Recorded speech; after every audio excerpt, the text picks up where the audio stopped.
the way it happens is the components of the calculation, if there's a disparity that's big, they just take it out. What's the number one secret to understanding the truth about inflation? Well, the one secret is, when we talk about CPI or the consumer price index, that people really should understand is inflation high now? Absolutely. We go to the store, we go to the gas pump. Supply and demand is a major problem. But one thing that people don't understand is the calculations and how they arrive at CPI or inflation are basically phony numbers. So for instance, if you looked at inflation over the last several years, it always have seemed to be in that 2.5% range, 2% range. It always sort of hovered in those areas. And a lot of people would ask me, well, how could that be possible? How does that happen?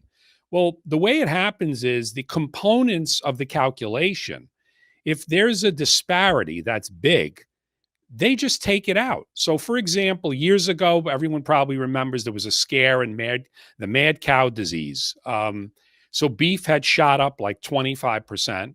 Well, guess what was no longer a component in the CPI?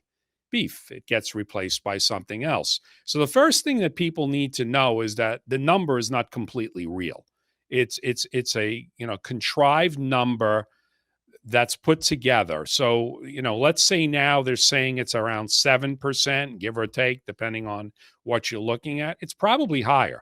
Gas is a great indicator of that. And many times we've had these big surges in gas, over the past, say, 15 years. But inflation is 2.5%. Well, how could that be possible?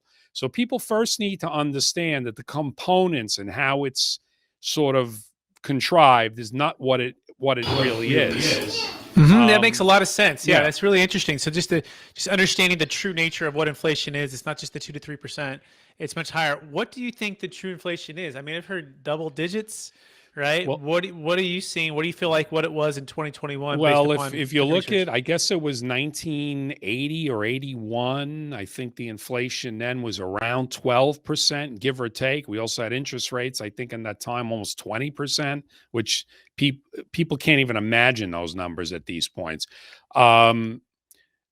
It's probably is double digits. I mean, at this point, because if you really looked at the numbers, I mean, everyone goes to the supermarket, goes to the gas pump, can't get items for building in their homes. There's weights for everything. So yeah, I would probably say it is probably closer to those numbers. Yeah. Got it. And so what can people do about it? Like what would you say is the number one secret for people to fight against inflation or to combat it? Well, I mean,